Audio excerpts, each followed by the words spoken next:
The night Vanessa Mitchell knocked on my door at 2 a.m.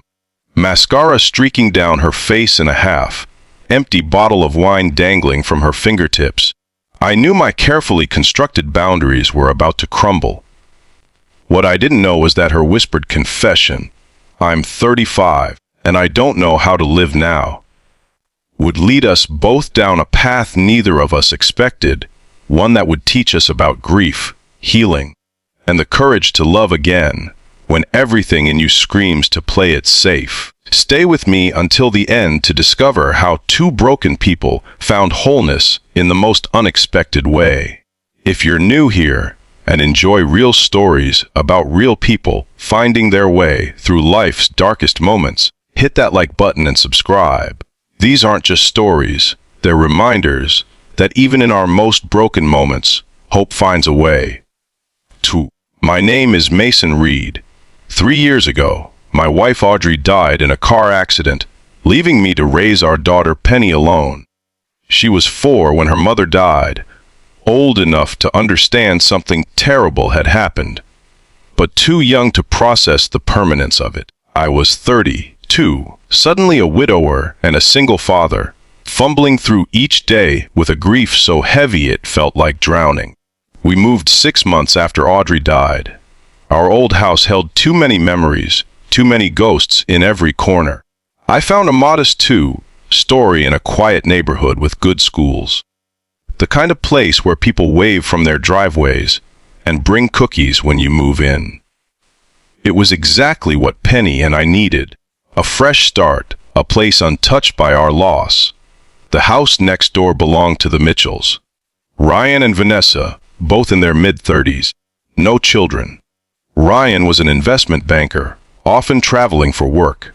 Vanessa worked from home as a freelance graphic designer. They were the perfect neighbors, friendly but not intrusive, the kind who would collect your mail when you were away, but wouldn't show up unannounced with casseroles and questions. Penny took to Vanessa immediately. Maybe it was because Vanessa didn't look at her with the same pity everyone else did, that sad-eyed, head-tilted look that said, "Poor motherless child." Instead, Vanessa treated her like any other kid, asking about her drawings and listening intently to her rambling stories about school. "Your neighbor seems nice," my sister Meredith commented one Sunday after Vanessa had waved to us from her garden. "She is," I agreed, watching as Penny ran around the backyard with her cousin. "They both are. Quiet, keep to themselves mostly, and she's pretty," Meredith added with a not-so-subtle raise of her eyebrows. I rolled my eyes. "Don't start. I'm just saying, it's been 3 years, Mason.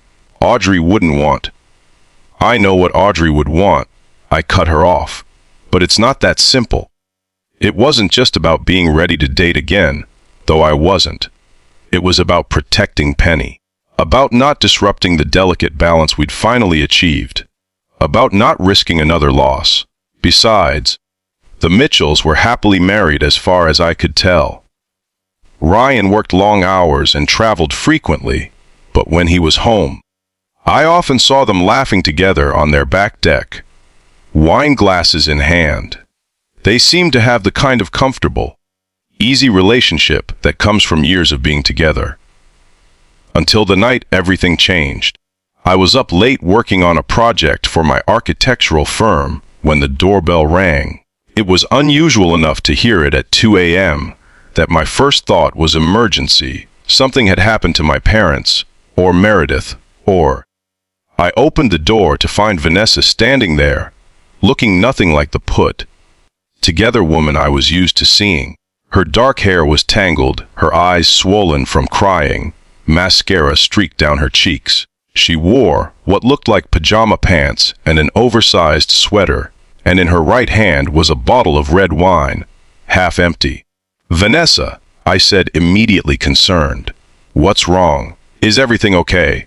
She stared at me for a long moment, swaying slightly. "Ryan's gone," she finally said, her voice hoarse.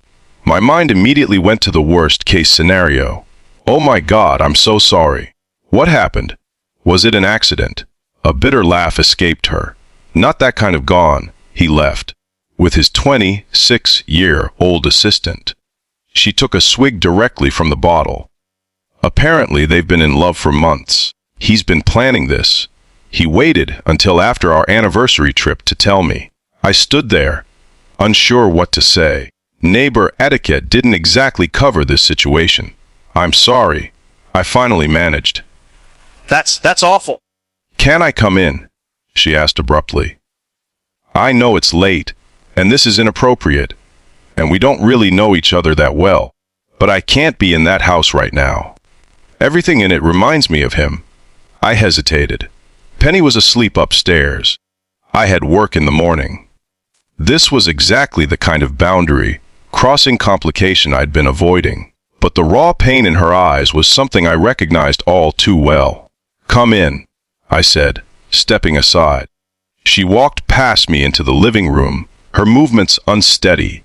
I closed the door and followed her, watching as she sank onto my couch, the wine bottle still clutched in her hand. I should take that, I said gently, reaching for the bottle. I think you've had enough. Surprisingly, she relinquished it without protest. I set it on the kitchen counter and returned with a glass of water, which she accepted with a mumbled thanks. Do you want to talk about it? I asked, sitting in the armchair across from her. She looked up at me, her eyes clearing slightly. I'm 35, and I don't know how to live now, she whispered. Isn't that pathetic? I've been with Ryan since college. I don't know who I am without him. The vulnerability in her voice hit me hard. I knew exactly what she meant. After Audrey died, I'd felt like half a person, like someone had cut away vital parts of me and expected the remainder to function normally. It's not pathetic, I said quietly. When you build your life around someone and they're suddenly gone, it's disorienting, like the ground has disappeared from under your feet. She studied me, really looked at me, perhaps for the first time. Your wife, she said. I heard she died. Car accident. I nodded, the familiar ache in my chest flaring. 3 years ago. I'm sorry, she said. And unlike most people who said those words, she seemed to genuinely mean them. That's much worse than what I'm going through. At least Ryan's still alive, just an asshole. Pain isn't a competition, I said. What you're feeling is valid. She took a sip of water, her hands trembling slightly. How did you do it? Keep going, I mean, especially with a child. 1 day at a time, I answered honestly. Some days, 1 hour at a time. You just keep moving forward because there's no other option. We talked for hours. As the alcohol wore off, Vanessa became more coherent, her thoughts more organized.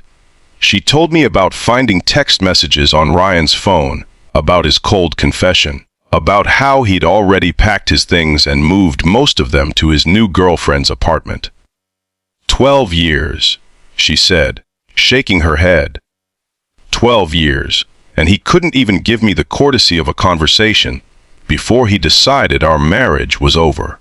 In turn, I told her about the early days after losing Audrey, about the casseroles that filled my freezer and the well-meaning but overwhelming offers of help, about learning to do Penny's hair and navigate parent-teacher conferences alone. You're amazing, she said as dawn began to break outside the windows. To go through that and still be so functional. I laughed softly. Trust me, I'm held together with duct tape and coffee most days. She smiled, the first real smile I'd seen from her that night. Well, you fake it convincingly. When she finally stood to leave, the sky was lightening, and we could hear birds beginning to sing. I should go before your daughter wakes up, she said. Thank you for everything. Listening, not turning me away. Anytime, I said, and was surprised to realize I meant it. She paused at the door. I'm sorry for dumping all this on you. I don't really have close friends here. We moved for Ryan's job 2 years ago, and I work from home, so. She shrugged. You were the only person I could think of who might understand. I do understand, I assured her. And really, it's okay. That's what neighbors are for, right?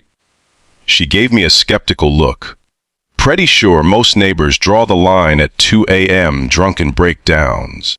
Well, I'm not most neighbors. I replied with a small smile. Get some rest, Vanessa. Things will look, well, not better, but clearer after some sleep. After she left, I stood in my kitchen, watching the sunrise and thinking about the strange night. I should have felt exhausted. I had work in a few hours and had been up all night, but instead, I felt oddly energized. It had been a long time since I'd had a real conversation with someone, the kind that goes beyond surface pleasantries. I hadn't realized how lonely I'd been. The next few weeks established a new pattern. Vanessa would come over after Penny was in bed, usually with tea or dessert rather than wine. We'd sit on my back deck if the weather was nice, or in my living room if it wasn't, and talk for hours. About her divorce proceedings, about my architectural projects, about books we'd read and shows we'd watched, about everything and nothing. I learned that she had grown up in a small town in Oregon, the daughter of a high school English teacher and a nurse, that she had a younger brother who lived in Australia, that she had wanted children, but Ryan had always said, not yet, until not yet became never. She learned about my childhood in Chicago, about my sister Meredith and her 2 boys, about how I'd met Audrey in college when she spilled coffee on my drafting project and had spent 3 hours helping me redo it. We were careful to keep these late night conversations separate from our daytime interactions. During the day, we were still just neighbors. Vanessa would wave to Penny and me as we left for school and work. Sometimes she'd bring over cookies or offer to water my plants when we visited my parents for the weekend. Normal, neighborly things. But at night, in the quiet hours after Penny was asleep, we shared parts of ourselves we showed to few others. It was friendship, but with an intimacy that felt different from any friendship I'd had before. You're seeing a lot of the neighbor lady, Penny observed one Saturday morning as we made pancakes. At 7, she missed little and understood more than I sometimes gave her credit for. Vanessa. Yeah, she's going through a tough time right now, I said carefully. Her husband moved away.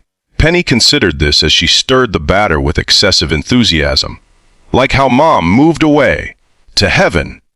My heart squeezed. Not exactly, honey. Her husband is still alive, he just decided to live somewhere else. That's sad, Penny declared. She must be lonely. I think she is, I agreed. Maybe she could come over for dinner sometime, Penny suggested. Not just when I'm sleeping. We could make spaghetti. She told me once that's her favorite. I looked at my daughter, this perceptive, compassionate little person who somehow managed to see through all the adult complications to what mattered. That's a really nice idea, Pen. I'll ask her. Vanessa accepted the dinner invitation with a mixture of surprise and pleasure. Are you sure? She asked. I don't want to intrude on your time with Penny. It was Penny's idea, actually. I told her. She's worried you're lonely. Something soft and vulnerable flickered across Vanessa's face. She's a special kid. She is, I agreed. So, Friday at 6. Nothing fancy. Just spaghetti. Apparently, you mentioned it was your favorite. I'm honored she remembered. Vanessa said with a smile. Friday at 6 sounds perfect. Dinner was a success.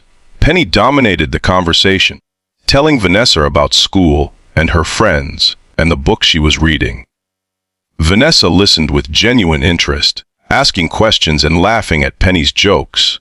It felt normal, comfortable, like something we'd done 100 times before. After dinner, Penny insisted on showing Vanessa her room, proudly pointing out her stuffed animal collection and the solar system mobile hanging from her ceiling. My mom helped me make that, she told Vanessa, before she died. Dad says she loved space and stars and stuff. It's beautiful, Vanessa said softly. Your mom must have been very creative. She was, Penny agreed. Dad has pictures. Want to see? Before I could intervene, Penny was pulling Vanessa toward the bookshelf where we kept the photo albums. I felt a moment of panic, not because I minded Vanessa seeing pictures of Audrey, but because I wasn't sure how Penny would react. We looked at the albums occasionally, but it always led to a night of questions and sometimes tears. But Penny seemed calm as she pulled out the wedding album and opened it on her bed. "That's my mom," she said, pointing to a photo of Audrey in her wedding dress, laughing as she fed me cake. "She was pretty, right?" "Very pretty," Vanessa agreed, her voice gentle. "You have her smile." Penny beamed at this. "Dad says that too." I stood in the doorway, watching as my daughter shared memories of a mother she barely remembered with a woman who had become unexpectedly important in our lives. There was no jealousy in Vanessa's expression, no discomfort, just genuine warmth and respect. After Penny went to bed, Vanessa and I moved to the back deck with glasses of wine. "Thank you for tonight," she said, looking out at the darkened yard. It was the most normal I've felt in months. "We enjoyed it too," I said honestly. "Penny's been asking when you're coming back." Vanessa smiled, but there was a hint of sadness in it. "She's healing well, isn't she? From losing her mother. She has good days and bad days," I said. "The first year was the hardest. She'd wake up crying asking for Audrey. Now it's more curiosity. Questions about what her mom was like, what she would think about things." "You've done an amazing job with her," Vanessa said, turning to look at me. "She's confident kind, well, adjusted. That doesn't happen by accident, especially after trauma." I felt a flush of pride mixed with the ever-present doubt. "I'm doing my best. Some days I'm not sure it's enough." "It is," she said with certainty. "Trust me, I work with a lot of families in my design business. I know a well-loved child when I see one." We fell into a comfortable silence, sipping our wine and listening to the night sounds. It was Vanessa who finally broke it. "I got a job offer today," she said, "in Portland." I felt a sudden hollowness in my chest. "Portland? That's far." "About 3 hours." She agreed. "It's a good opportunity. Creative director at a design firm. Better pay, benefits, colleagues to work with instead of being isolated at home." "That's great," I said, trying to sound enthusiastic. "When would you start?" "They want me there by the end of next month," she said. "I'd need to sell the house, find a place there. Fast turnaround," I commented, my mind racing. I'd grown accustomed to our talks, to having her next door. The thought of her leaving created an unexpected ache. "I haven't accepted yet," she said, watching me carefully. I wanted to think about it. Make sure it's the right move. "It sounds like a great opportunity," I repeated, unsure what else to say. I had no claim on her, no right to ask her to stay. "It is," she agreed, "but I've been thinking a lot about what makes a good life. Is it a prestigious job, a nice house, or is it connections, community, people who care about you?" Our eyes met in the dim light of the deck. There was a question in hers that I wasn't sure I was ready to answer. "Whatever you decide," I said carefully, "Penny and I will support you. And Portland isn't that far. We could visit." She nodded, a small smile playing at her lips. "I'd like that." The next few weeks were busy for both of us. Vanessa was finalizing her divorce, the house next door now officially on the market. I was swamped with a major project at work, pulling late nights to meet deadlines. Our evening talks became less frequent, though Vanessa still came over for dinner with Penny and me once a week. I tried not to think about her potential move to Portland. Whenever the thought surfaced, I pushed it away, focusing instead on the immediate demands of work and parenting. But at night, when the house was quiet and I was alone with my thoughts, I couldn't deny the hollow feeling that accompanied the idea of her leaving. "Have you decided about Portland?" I finally asked one evening as we washed dishes after dinner. Penny was in the living room, engrossed in a movie. Vanessa's hands stilled in the soapy water. I told them I needed more time, she said. They've given me until the end of next week. That's good, I said, not sure what else to add. She glanced at me. Is it good? I focused on drying a plate, avoiding her eyes. Of course. More time to make the right decision.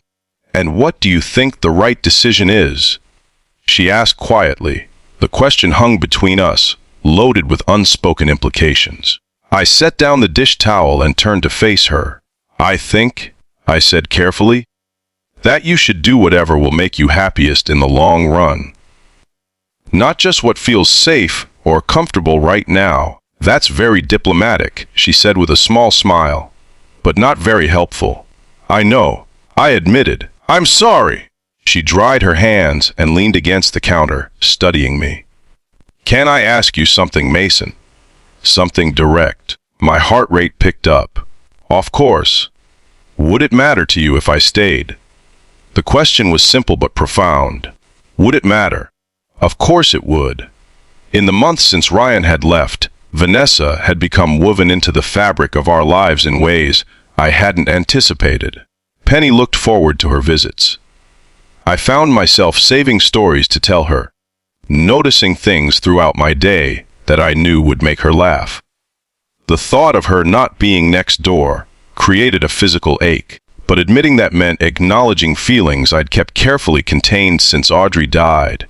It meant risk. Vulnerability. Yes, I said finally, the word barely audible. It would matter.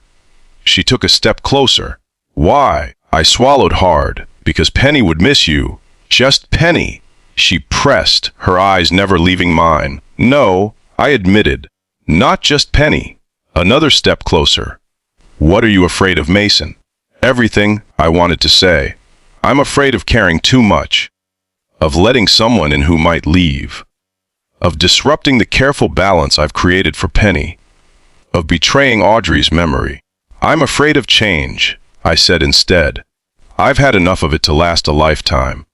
Not all change is loss, she said softly. Sometimes it's addition, not subtraction. She was close enough now that I could smell her perfume, something light and floral, close enough that I could see the flecks of gold in her brown eyes. Close enough that if I wanted to, I could reach out and touch her. I wanted to. Vanessa, Dad! Penny's voice broke the moment. The movie's over. Can we have ice cream now? Vanessa stepped back, a small smile playing at her lips. Saved by the 7-year-old, she murmured, rain check. I asked, my voice rougher than I intended.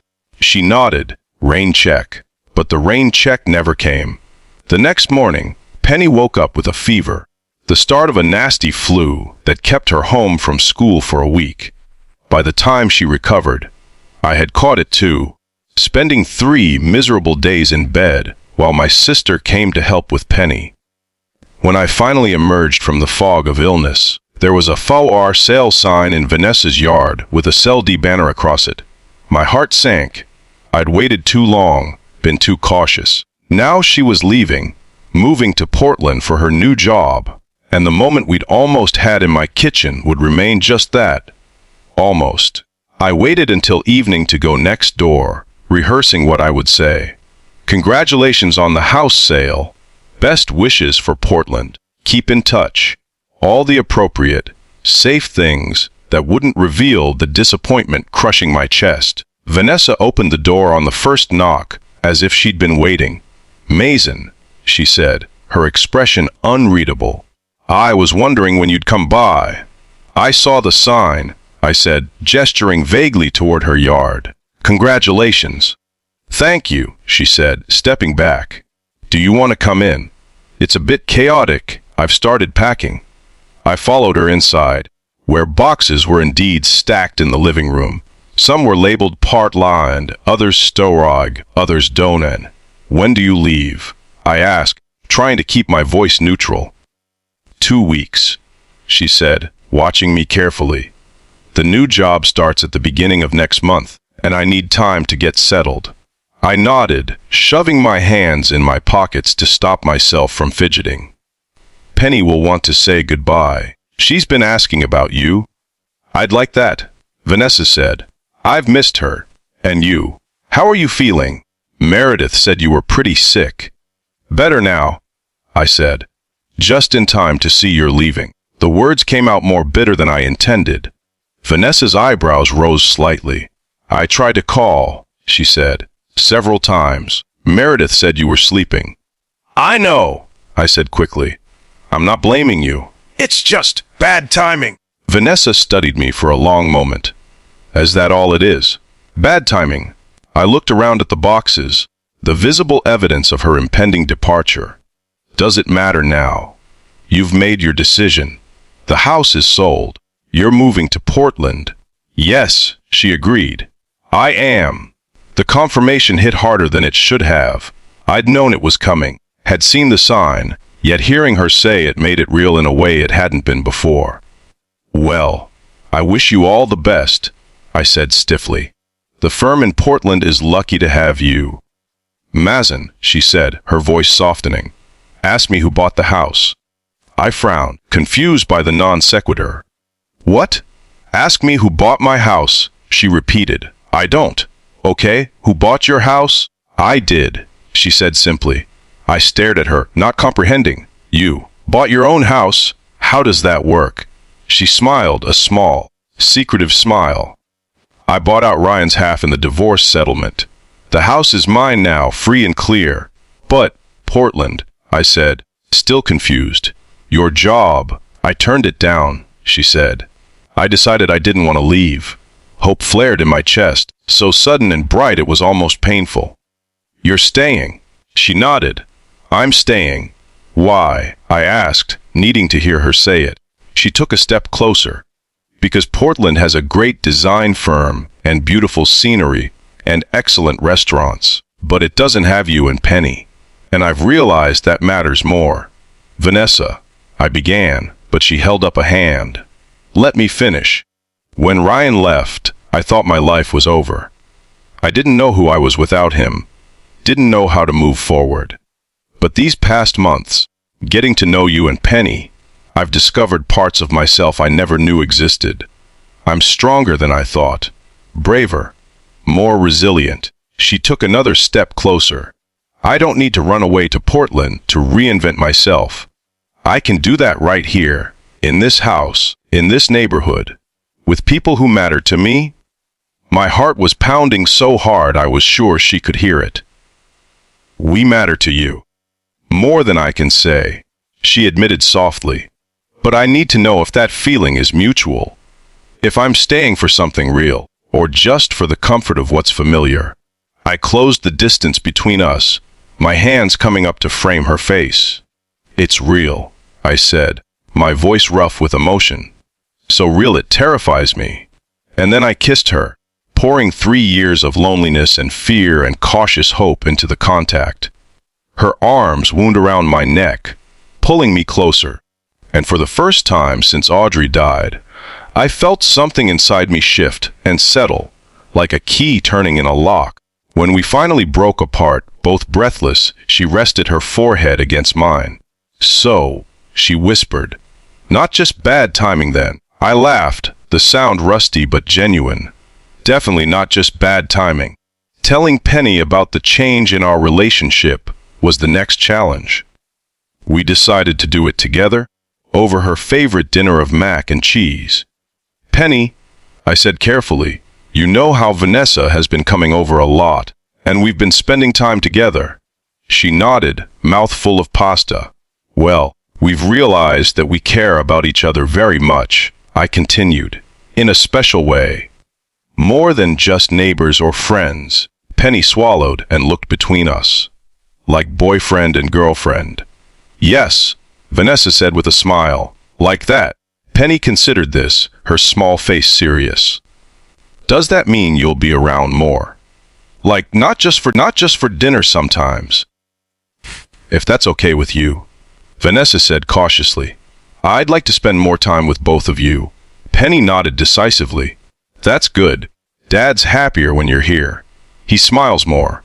I felt my face heat. "Penny." "It's true," she insisted. And you make really good cookies. Better than Dad's. Hey! I protested, but I was laughing. So you're okay with this? Vanessa asked, her voice gentle. With your dad and me being together. Penny nodded again. Yeah. But I have a question. What's that, honey? I asked. Does this mean Vanessa is going to be my new mom? The question hung in the air, loaded with implications. I glanced at Vanessa, who looked as startled as I felt. No, sweetheart, she said carefully. You already have a mom, even though she's not here anymore. I would never try to replace her. But you could be. Something else? She continued. Another person who loves you and takes care of you. If you want that, and if your dad wants that, we don't have to decide everything right now. Penny seemed to accept this. Okay, can I have more mac and cheese? And just like that, with the resilience of childhood, she moved on. If only adult emotions could be navigated so simply. The next few months were an adjustment for all of us. Vanessa and I took things slowly, mindful of Penny and the delicate balance we were creating.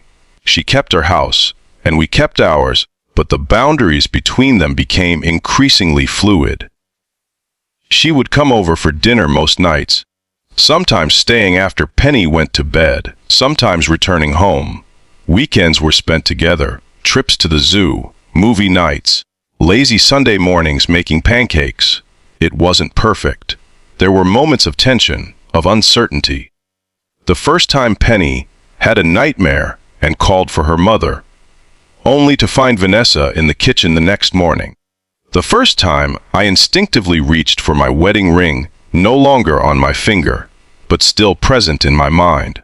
The first time Vanessa found a photo of Audrey I'd forgotten to put away and felt like an intruder in our lives. But there were beautiful moments too, watching Vanessa teach Penny how to braid her own hair. The three of us building a snowman in the front yard during the first snowfall of winter. Vanessa surprising me with tickets to a jazz concert, remembering a casual mention I'd made months earlier about missing live music. 6 months into our relationship, as we sat on my back deck, watching Penny chase fireflies in the twilight, Vanessa turned to me with a serious expression. I've been thinking, she said, her voice careful, about us, about the future. My heart rate picked up. What about it? I love you, she said simply. And I love Penny. These past months have been everything I never knew I wanted. I love you too, I said, reaching for her hand. Both of us do. She squeezed my fingers. I know. And that's why I think it's time we talked about making this more permanent. I stilled. What are you saying? I'm saying, she said, meeting my eyes steadily, that I want a life with you and Penny. A real life, not this between thing we've been doing. I want to wake up with you every morning and go to sleep with you every night. I want to be there for Penny's school plays and science fairs and bad days and good days. Are you proposing to me? I asked, a smile tugging at my lips despite the seriousness of the moment. She laughed softly. I guess I am. Not very traditionally, but then, nothing about us has been traditional, has it? I looked at her, this woman who had appeared on my doorstep broken and lost, who had found her strength and in doing so had helped me find mine again, who loved my daughter with a fierceness that matched my own, who had carved out a place in our lives that felt both new and familiar, like coming home to a place I'd never been before. No, I agreed, nothing traditional, but perfect anyway. I pulled her close, kissing her under the fading light as Penny's laughter echoed across the yard. When we separated, I rested my forehead against hers. Yes, I said simply, to all of it, to everything. Her smile was radiant. Really, really, I confirmed, but on one condition. What's that? I get to do the actual proposing, I said with a grin. With a ring and everything. I may not be traditional, but I'm still a little old-fashioned. She laughed, the sound bright and joyful in the gathering dusk. Deal. 2 weeks later, I proposed properly, with a ring and flowers and Penny's enthusiastic assistance. We were married in the backyard the following spring, a small ceremony with only our closest friends and family. Penny was our flower girl, proudly scattering petals down an aisle created between rows of white chairs. Meredith, who had watched our relationship unfold with supportive interest, stood as Vanessa's maid of honor. My best friend from college was my best man, and in a gesture that still brings tears to my eyes when I think of it, Vanessa had a small locket with Audrey's picture attached to her bouquet, an acknowledgement that our past was part of our present. That love doesn't replace love, but expands it. We sold both houses and bought a new one together, a fresh start that belonged to all three of us. Vanessa converted the sunroom into a home office for her design work. I built Penny a treehouse in the backyard. We planted a garden, adopted a dog, created new traditions while honoring old ones. It wasn't always easy. There were still difficult days. Penny's questions about her mother, my occasional guilt, Vanessa's moments of insecurity. The first time Penny called Vanessa Mom was both beautiful and painful, a complex tangle of emotions that took time to unravel. But through it all, we chose each other, day after day. We built a family not from obligation or expectation, but from love freely given and gratefully received. 2 years after our wedding, our family expanded again with the birth of our son, Noah. Watching Penny hold her baby brother for the first time, seeing the love and pride in her eyes, I felt a completeness I hadn't thought possible after Audrey died. That night, after both children were asleep, Vanessa and I sat on the porch swing of our new home, her head on my shoulder. "Did you ever imagine we'd end up here?" she asked softly. "That night I showed up at your door, drunk and heartbroken." I smiled, pressing a kiss to her hair. "Never. I was too busy trying to keep my walls up to see what might be possible if I let them down." "I'm glad you did," she murmured. "Let them down, I mean." "So am I said honestly, every day." We sat in comfortable silence, listening to the night sounds and the occasional soft noises from the baby monitor. I thought about the journey that had brought us here.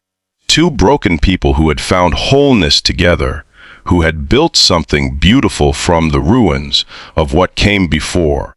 "You know," Vanessa said thoughtfully, "when I said I didn't know how to live without Ryan."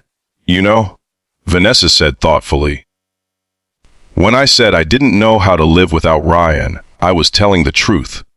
I couldn't imagine a future then, but now I can't imagine a life without you and Penny and Noah. Funny how things work out." I pulled her closer, grateful beyond words for this second chance at happiness. "Life rarely goes according to plan," I said.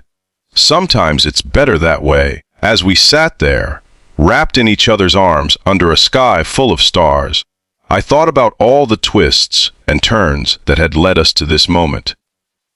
The losses that had broken us, the courage it took to try again, the love that had healed us both. Sometimes the most beautiful beginnings come disguised as endings. Sometimes the person who shows up at your door in their darkest moment becomes the light that guides you home. And sometimes, when you think you've lost everything, you're just making room for everything that's still to come. If this story touched your heart or reminded you that second chances are always possible, please hit that like button and subscribe to the channel. Your support helps me continue sharing these real life stories of hope and healing. Remember, it's never too late to begin again, to find joy after sorrow, to create a family from the pieces of what came before. Until next time, keep your heart open to the unexpected blessings that might be waiting just next door.